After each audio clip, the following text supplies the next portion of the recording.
Chemistry के बाद हम लोग डिस्कस करेंगे कि मैटर क्या है। मैटर को अलग अलग पार्ट्स में डिवाइड किया गया है, जिसमें आप देख सकते हैं बोर्ड में।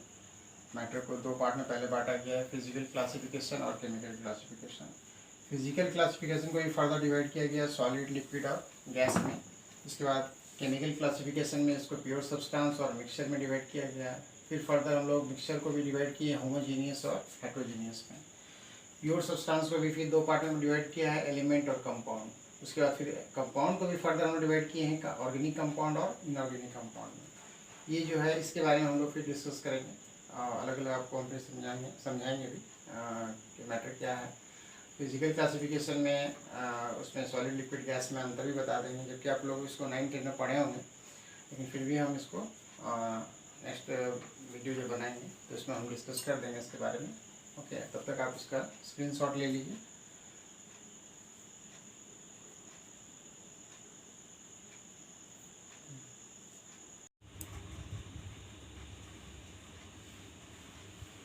चिल्ड्रन, लास्ट डे हम पार्ट 1 में, वीडियो नंबर 1 का पार्ट 1 में क्लासिफिकेशन ऑफ मैटर के बारे में बताए थे। आज हम उसी को डिस्कस करेंगे।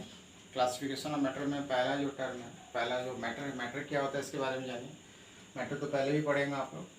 मैटर मतलब हो गया anything in the universe occupies space, possesses mass and can be felt by our sense organ. बोल रहा है कि मैटर क्या होता है कि यूनिवर्स में बोल सकते हैं, पूरे ब्रह्मांड में या पूरे धरती में बोल सकते हैं, जो भी चीज़, जो भी ऑब्जेक्ट है जो स्पेस ऑक्युपाई करता है और उसमें मास होता है, और उस ऑब्जेक्ट को हम लोग फील कर सकते हैं, अपने सेंस ऑर्गन के मदद से उसको फील कर सकते हैं टच करके, तो उसको हम लोग मैटर बोलते हैं।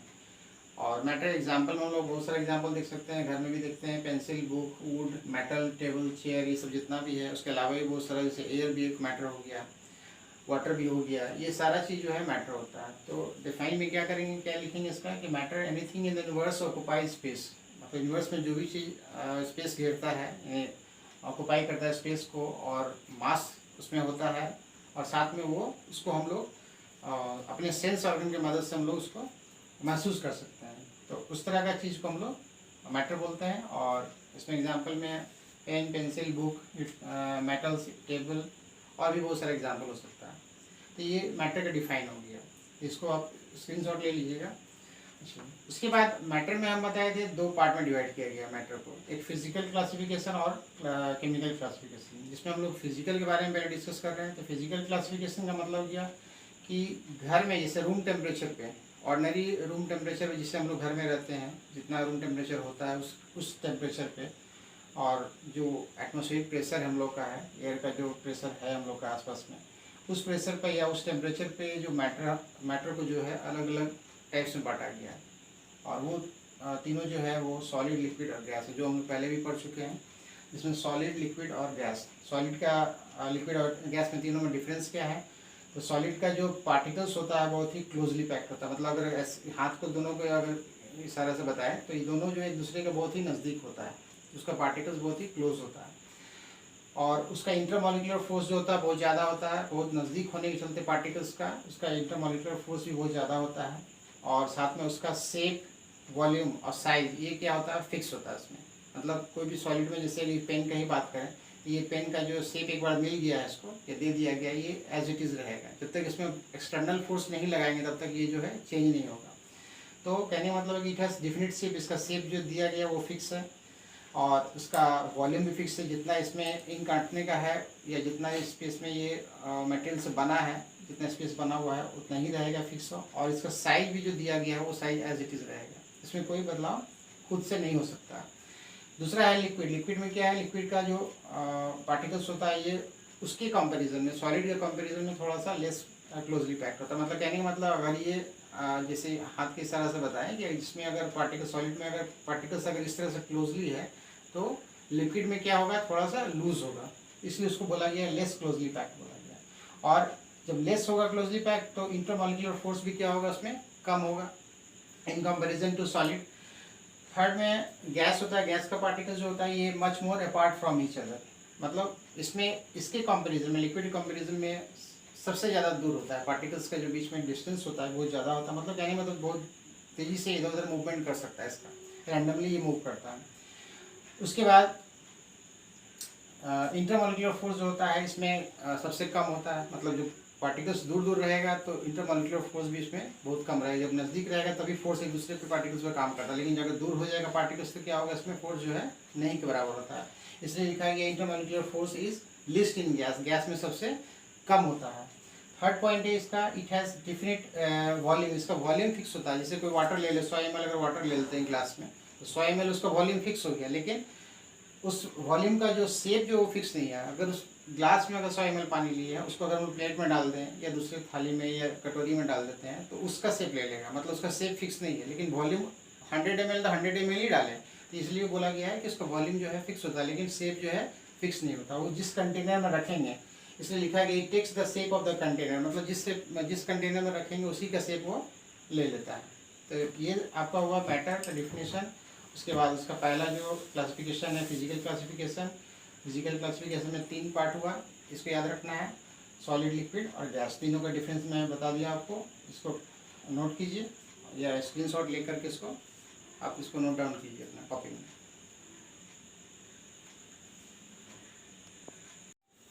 फिजिकल क्लासिफिकेशन के बाद हम लोग डिस्कस करेंगे केमिकल क्लासिफिकेशन। केमिकल क्लासिफिकेशन में क्या है, इसको 2 टाइप में बांटा गया है, एक प्योर सब्सटेंस और एक मिक्सचर में। प्योर सब्सटेंस क्या होता है, material containing only one kind of a substance, जिस मटेरियल में सिर्फ एक ही तरह का सब्सटेंस होता है उसको हम लोग प्योर सब्सटेंस बोलते हैं। इसमें हाइड्रोजन भी हो सकता है, वाटर हो सकता है, कार्बन डाइऑक्साइड हो सकता है, उसके अलावा नाइट्रोजन, ऑक्सीजन, ये सब भी हो सकता है एग्जाम्पल में। तो हमको क्या याद रखना है प्योर सब्सटेंस का डिफाइन, कि material containing only one kind of a substance, मतलब ऐसा मटेरियल जिसमें एक ही तरह का सब्सटेंस या एक ही तरह का पार्टिकल से मिलकर के बना है, उसको हम लोग प्योर सब्सटेंस बोलते हैं। और उसमें एग्जांपल में आप कुछ भी दे सकते हैं, water, carbon dioxide, hydrogen, nitrogen, oxygen, ठीक है। उसके बाद मिक्सचर दूसरा टाइप हो गया, दूसरा उसका पार्ट हो गया मिक्सचर हो गया। मिक्सचर क्या है, ये जस्ट मिलता जुलता इसका डेफिनेशन है कि material containing more than one kind of, इसमें था ओनली वन काइंड ऑफ, और इसमें क्या है material containing more than one, तो एक से अधिक तरह का उसमें पार्टिकल्स या सब्सटेंस होता है मिला हुआ, तो उसको हम लोग मिक्सचर बोलते हैं। जिसमें सॉल्ट इन वाटर, जैसे एक वाटर एक सब्सटेंस हो गया और एक सॉल्ट हो गया, तो वाटर में अगर सॉल्ट मिला दिए तो बन गया वो मिक्सचर बन गया। उस तरह से ब्रास का बात करेंगे, ब्रास में भी कॉपर और जिंक मिला देंगे तो एक अलग मिक्सचर बन गया। तो ये मिक्सचर का डिफिनेशन हो गया। उसके बाद हम लोग बात करेंगे प्योर सब्सटेंस में, हम लोग देखे थे कि प्योर सब्सटेंस को भी 2 टाइप में बांटा गया, एक एलिमेंट और एक कंपाउंड। इसमें एलिमेंट का डिफिनेशन क्या होगा, तो an element is defined as the pure substance that contain only one kind of atom. ऐसा एलिमेंट को डिफाइन क्या किया है कि element is defined as pure substance, ये भी एक प्योर सब्सटेंस ही होता है, और जिसमें सिर्फ एक ही तरह के जो है एटम्स रहता है उसके अंदर में, और इसको हम लोग एलिमेंट बोलते हैं। जिसमें एग्जांपल में सिर्फ हाइड्रोजन, ऑक्सीजन, नाइट्रोजन, इसका सिंबल जो सिंगल होता है सिंबल, इसको हम लोग एलिमेंट बोलते हैं।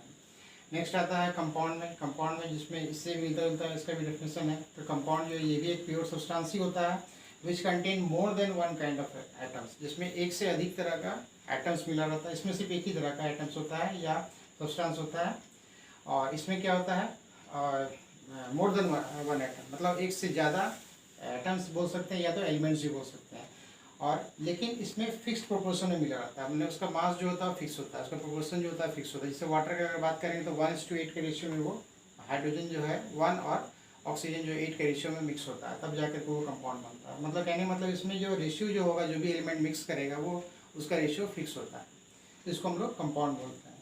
इसमें एग्जाम्पल में वाटर, कार्बन डाइऑक्साइड और उसके अलावा अमोनिया और भी एग्जाम्पल हो सकता है, तो ये कंपाउंड हो गया, कंपाउंड का डेफिनेशन हो गया। तो ये रहा आपका केमिकल क्लासिफिकेशन, इसको आप स्क्रीनशॉट लीजिए, फिर आगे हम बोलते हैं। ओके